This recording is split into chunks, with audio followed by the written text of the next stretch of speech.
What's up? What's up? My name is Saiid Murphy. I'm 24 years old. I was born and raised in Tarboro, Princeville, North Carolina. Um, and I'm just coming to talk to y'all a little bit about why I live my life. The story behind why I live my life and why I try to live my life daily based off of the verse Philippians 1:6. And that is being confident in this very thing that he who started a good work in you will finish it until the day of Jesus Christ. Fast forwarding, it was a day in April, and a day in April in Princeville, North Carolina. And in Princeville, this was on Tyson Street. Me and my family, we stayed in ST for a little bit. We stayed in Long Pond Lakeside at the end there. But then before we moved out of Princeville, we stayed at my grandma's house on like Tyson Street. Man, those were the days. And my mom had like the home daycare. My family had did the after school program. So, I mean, it was just, a village. Princeville is just like a village. That's all that's, based off of that. It speaks volumes. When you say like it takes a village to raise, a child, and that's what it took, because we were everywhere, But fast forwarding to it, it was a day in April, and we were cooking out that day or something, and the boys back then we probably did have cell phones. I don't know how we communicated, but we all met up at the house, and we were just riding our bikes around, doing what 10-year-olds do at that time. So we riding our bikes around. We went to the local barbershop, and I remember we was outside. We was outside getting our plan together, talking for like 10 minutes. It was like, all right, we got 20 nickels. You get 4 nickels, you get 4 nickels, and we went in and dropped the nickels in the pickle jar and like took a bag of chips. So in our minds, we like, all right, he not gonna notice. He not gonna really pay attention what we dropping in the pickle jar. So we dropped nickels. Of course, they were supposed to be dollars. But fast forward into that day, we riding our bikes around. I guess we made like a recharge, a little pit stop back on Tyson Street at my grandma's house. And before we left back out, I remember my dad telling me, I don't think you should like be going out anymore. Like I think this is it. Just stay in this time. You've been out all day. And I hopped on the bike and was like, shut up, and took off. So, growing up, my dad that I speak of was telling me that, he married my mom.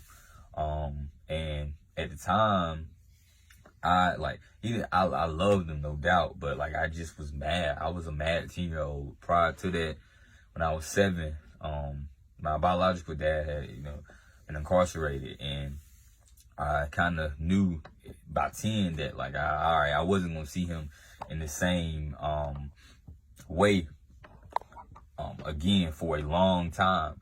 I wasn't gonna see him in the same way again for a long time. And I was just mad at that. I was, not to harp on it, I was just mad at that. And God had given me, he had blessed me with another dad, a father figure. So I'm blessed with 2 dads. So moving forward, we ride our bikes down to Press Store. And Press Store is basically like your neighborhood store. They had chitlins, hot dogs, cheeseburgers, the best chitlins, cologne, t-shirts, everything you needed Press Store had. So they were right beside the ABC store. And behind that was businesses and salons, and my mom was renting out like this building for after school program. So we go in Press Store, we get drinks and chips, and we go to the back to where the fenced in areas where my mom had the after school program. So I'm like, yo, let's just go right here. So we drinking, we talking. And prior to that, we had made another pit stop to pick up like this rifle pellet gun. It had like the pointy tips on it, and we were just, shooting birds and squirrels and everything all day. I mean, we were 10 years old, in Princeville. It was not a lot to do on the weekend. So yeah, it was a Sunday, matter of fact. On a Sunday, not a lot to do. So fast forwarding to that, we ended up chilling, just talking in the back, and another kid was just like, hey, give me a bag of chips or I'm gonna shoot you. I'm like, all right, nah. And next thing I know, my cousin Ludi, it was Ludi and Duke, man, my brothers really, they saved my life. So they were like, oh, he shot you. So next thing, you know, I looked down and all I remember, I remember the feeling. I'll never forget this feeling. It felt like somebody was twisting my insides, just continuously twisting them. And Ludi and Duke had jumped on the bikes to go run and let my parents know that, look, yo, like he had been shot. You know, Saiid down here, you know, he shot. And so the next thing I know, I was on the ground and I was talking to God, and I was like, God, if you get me through this at 10 years old, because I grew up around just family. I'm the oldest in the family, the oldest kid in the family. So yeah, I was 10, but I was in every conversation. I was where, you know, how they say grown folks business, but I wasn't really in the business. I was just sitting back observing, learning, you know, getting wisdom. That was wisdom to me. But anyway, and my grandma would always say, like, God gonna get you for that mouth, that attitude. And fast forwarding, the next thing I remember is having a conversation, being there on the ground, looking up, you know, talking to God, like, God, if you save me, if you get me through this, if you save me and get me through this, I'll follow you. I'll do whatever it takes. I'll do what I can. I'll follow you. I won't be perfect at it, but, you know, I'm gonna try you out. I hear my mama, my grandma, my aunts talking about you, and I'm gonna try you out. Just get me through this. And so fast forwarding, next thing I realized, my dad, I'm the same person I told to shut up and got on the bike. He was there. He's there. He like, I told you not to do it. Like, I told you to stay in the yard. And I'm just like, So we drive back. We hop in the car. We were, at this point, we were like on 2 wheels. He hightailing it out. Picking my mom's up. She just pulling her hair out, literally. Like, she had these braids. She pulling her hair out. Everybody crying, trying to figure out what's going on. And so we on our way to the hospital. We get in the hospital. My dad bring me in, carrying me. He's saying, you know, my son been shot. My son been shot. And it was rush me, trying to hook me up to all these things, machines. And I remember the doctor saying, like, we gotta ship him. We gotta fly him to Greenville. So all I knew is I saw a helicopter. So low key, yeah, I'm like, yeah, I get to fly on a helicopter. This is cool. And my mom, she's sitting here crying, like, you know, I'm like, Mom, what's wrong? She like just crying. So we get there to Greenville, and I'm like, I'm cold. I'm getting cold. And the doctor was like, all right, we got to operate on him now. They took me through all the scans. We got to do this now. So next thing I remember is waking up with 30 staples in my chest. 30 staples in my chest. Hospital, dead, leaking. I used to leak.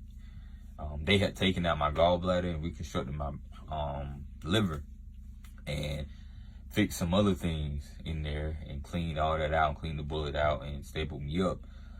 So, you know, I was known as the boy who got shot over a bag of chips when I headed back to school like a month later. But I got out of the hospital a month later, 3 weeks, a month or so later. And at that moment, I realized my life would never be the same. And my mom, I was just so nervous. My nerves were just so bad. I didn't even go back to school for another like 2-3 weeks after I was out of the hospital because my nerves, I couldn't explain it. It was, I went just, 10 years old. I didn't know, what are the kids going to think about me when I went back to school and whatever. And my mom, she was like, look at Philippians 1:6. Look at this verse. And she was the type of person writing Bible verses on windows, sticking on mirrors. Like, you wake up with a sticky note on your head with Jeremiah 29:11 or something like that on it. But nah, I looked into that verse, and when I read it and saw, like, and really read it, I started to cry, really, because Philippians 1:6, being confident of this very thing, that he who started a good work in me will finish it until the day of Jesus Christ. At that time, I'll be honest, I didn't think a whole lot of myself at 10 years old. Nah, Did not at all. You know, people was steady telling me I wasn't gonna be much, and I was proving them right by going and acting up.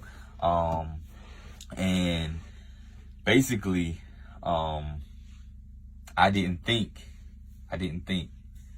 a lot of myself. And like you said, moving forward, I realized that verse. I just started to cry because I'm like, man, you didn't give up on me. You did not give up on me. I was confident that he started a good work in me, and he would finish it until he came back. He would finish it until he called me.